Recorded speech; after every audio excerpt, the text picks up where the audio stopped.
بسم اللہ الرحمن الرحیم۔ میرا نام صہیب ہے۔ میں صرف 12 سال کا تھا۔ میں اپنے والد سے ملنے کے لیے سعودیہ عرب آیا تھا اور میرے والد مجھے لینے کے لیے ایئرپورٹ پر آ رہے تھے، لیکن راستے میں ان کا ایک بڑا حادثہ ہو گیا اور وہ شدید زخمی ہو کر ہسپتال پہنچے۔ جب ایئرپورٹ پر والد کی جگہ ان کے دوست مجھے لینے آئے اور یہ خبر سنی کہ میرے والد ہسپتال میں ہیں تو میں صدمے میں آ گیا۔ مجھے پاکستان سے میری ماں نے ہوائی جہاز میں بھیجا تھا اور یہاں مجھے والد لینے آنے والے تھے، لیکن دوستوں کی بات سن کر میرا دل گھبرا گیا۔ چونکہ میری اسکول کی چھٹیاں تھیں، میں کچھ وقت اپنے والد کے ساتھ گزارنا چاہتا تھا۔ میں خوشی خوشی یہاں آیا، لیکن مجھے کیا معلوم تھا کہ میرے یہاں آنے پر ایسی تباہی ہوگی۔ جب میں ہسپتال پہنچا تو اپنے والد کو بری حالت میں دیکھ کر میری آنکھوں سے آنسو جاری ہو گئے۔ ڈاکٹر نے بتایا کہ ان کی کئی ہڈیاں ٹوٹ گئی ہیں۔ پھر یہ بھی معلوم ہوا کہ کمپنی نے حادثے کے بعد والد کو معطل کر دیا ہے اور والد کے پاس اگلے 6 ماہ تک کوئی کام نہیں ہے۔ کمپنی والد کا بوجھ نہیں اٹھانا چاہتی تھی، اس لیے انہیں 6 ماہ کے لیے فارغ کر دیا گیا اور ان کی جگہ کسی اور کو بھرتی کر لیا گیا۔ چونکہ والد پر نہ صرف گھر کی ذمہ داری تھی بلکہ 2 کنواری بہنیں بھی گھر میں تھیں، لہٰذا صورتحال اور بھی مشکل ہو گئی۔ ہم والد کے چھوٹے سے اپارٹمنٹ میں واپس آ گئے۔ ہسپتال والوں نے 1 ہفتے کے اندر والد کو چھٹی دے دی تھی۔ کوئی راستہ نہیں تھا کیونکہ والد فی الحال کسی کام کو کرنے کے قابل نہیں تھے اور کمپنی اپنا خرچ نہیں اٹھا رہی تھی۔ ایسے میں یہاں رہنا اور یہاں کے اخراجات برداشت کرنا مشکل تھا۔ والد نے کہا کہ جو بھی جمع پونجی ہے وہ بھی اسی طرح ختم ہو جائے گی، اس لیے بہتر ہے کہ ہم پاکستان واپس چلے جائیں۔ میں جانتا تھا کہ وہاں جا کر بھی ہمارا گزارا مشکل ہوگا کیونکہ ہمارے پاس کوئی سہارا نہیں تھا۔ میں نے والد کو یقین دہانی کرائی کہ ان کی صحت بہتر ہونے کے بعد ہم واپس جانے کا سوچیں گے۔ وہ فلائٹ لینے کے لیے بھی قابل نہیں تھے اور میرا ارادہ بھی واپس جانے کا نہیں تھا۔ میں نے سوچ لیا کہ یہاں کوئی کام ڈھونڈ لوں گا اور جب تک والد صحت مند نہیں ہوتے ان کی ذمہ داری اٹھاؤں گا۔ لیکن مسئلہ یہ تھا کہ پاکستان نہیں تھا اور یہاں کسی 12 سال کے بچے کو کام پر رکھنا آسان نہیں تھا۔ یہاں چائلڈ لیبر کے خلاف سخت قوانین موجود تھے اور 12 سال کے بچے سے کام لینا مشکل تھا۔ مجھے سمجھ آ گیا کہ میرے لیے یہاں کوئی کام تلاش کرنا مشکل نہیں۔ والد اپارٹمنٹ میں رہ کر کافی کمزوری محسوس کر رہے تھے، اس لیے میں نے انہیں قریبی پارک میں لے جا کر سیر کرایا۔ وہاں میری ملاقات عربی اور انبیاء سے ہوئی اور کچھ باتیں والد اور میرے درمیان طے پائی۔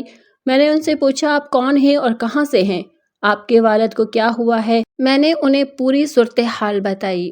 ان کے بعد انہوں نے کہا کہ اگر کوئی کام ہوگا تو ضرور کریں گے، لیکن یہ بہت مشکل ہوگا، اس لیے میں چاہتا تھا کہ والد کے 6 ماہ تک میں ان کی ساری ذمہ داریاں سنبھال لوں۔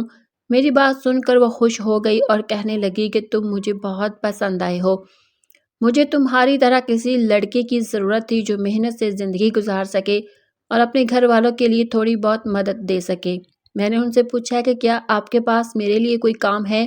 وہ بولی، ہاں، میرے پاس تمہارے لیے بہت اچھا کام ہے، اسے کرنے سے تمہیں خوشی بھی ہوگی اور پیسے بھی اچھے ملیں گے۔ انہوں نے بتایا کہ تمہیں صبح سے شام تک میرے بنگلے آنا ہوگا اور میں تمہیں تنخواہ بھی دوں گی۔ انہوں نے مجھے اپنا بنگلے کا پتہ بھی دیا اور کہا کہ میں تمہارا انتظار کروں گی، اگر تم آؤ تو مجھے خوشی ہوگی۔ ایسا لگ رہا تھا کہ وہ کافی اچھی اردو بول رہی ہے۔ میں نے کہا کہ آپ مجھے کام بتا دیں تو ہم مسکرا کر بات کرنے لگی۔ میری بات سن کر والد نے صاف انکار کر دیا۔ انہوں نے کہا، میرے بچے، تم صرف 12 سال کے ہو، تم یہاں میرے پاس گھومنے کے لیے آئے تھے، میں تمہیں کسی کام پر نہیں لگا سکتا۔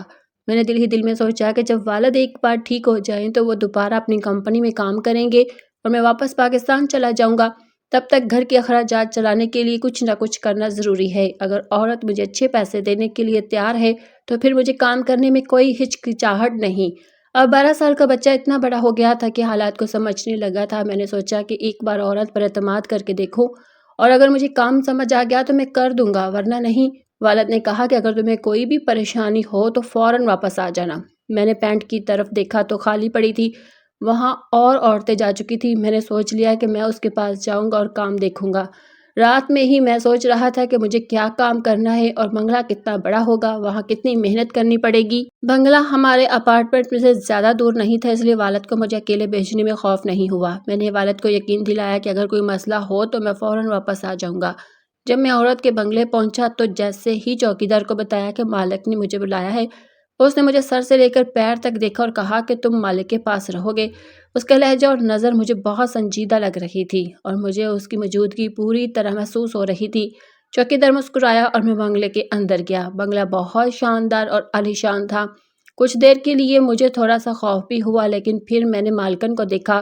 مالکن دیکھ کر میں حیران رہ گیا۔ وہ برقعے میں نہیں بلکہ ماڈرن کچن کی میکسی پہن کر موجود تھی اور وہ بہت مختلف اور منفرد لگ رہی تھی۔ مالکن نے میک اپ کیا ہوا تھا اور میرے سامنے بیٹھی تھی۔ وقت کے ساتھ وہ اور بھی حسین لگ رہی تھی۔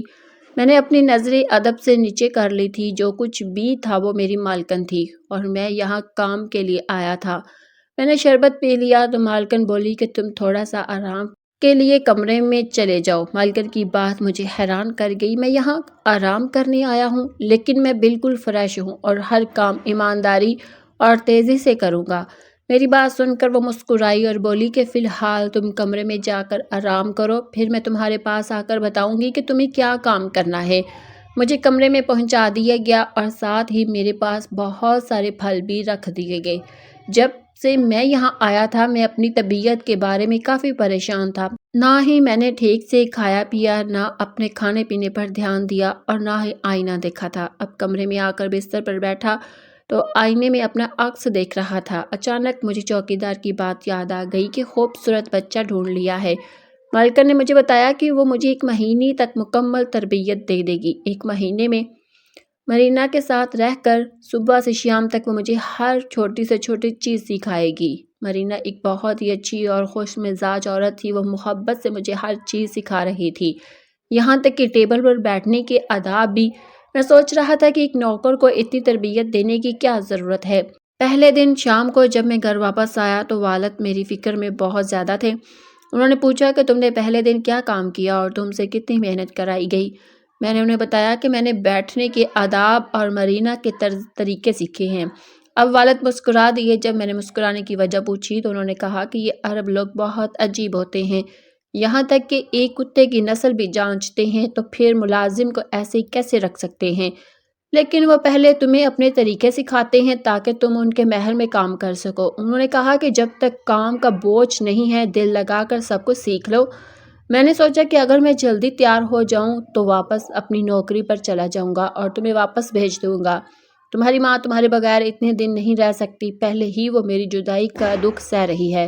میں نہیں چاہتا کہ تمہیں بھی دور رہنا پڑے۔ میں پابندی سے مالکن کے بنگلے جانا شروع کر دیا۔ مجھے اچھے کپڑے پہنے گئے، بال نئے انداز سے بنائے گئے اور ہر طرح کا اچھا کھانا کھلایا گیا۔ 15 دن میں ہی میں نے خود کو آئینے میں دیکھا اور یقین نہیں آ رہا تھا کہ میں وہی 12 سال کا بچہ ہوں۔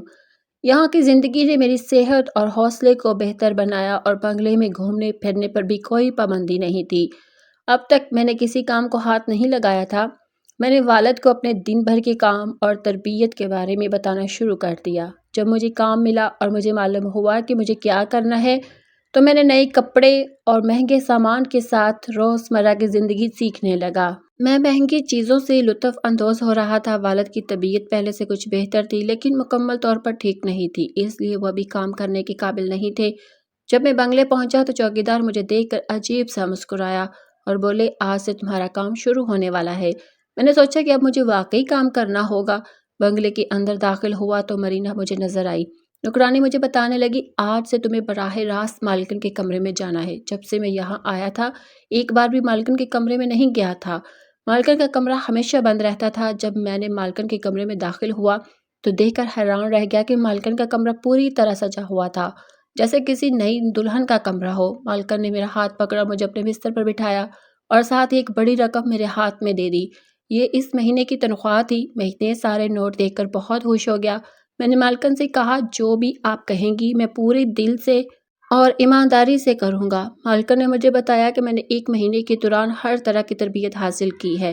مرینا نے مجھے ہر چیز سکھا کر کام کے قابل بنایا ہے اور اب تم اس کام کو انکار نہیں کر سکتے۔ میں جانتا تھا کہ یہ سب صحیح نہیں تھا لیکن میرے حالات نے مجھے مجبور کر دیا۔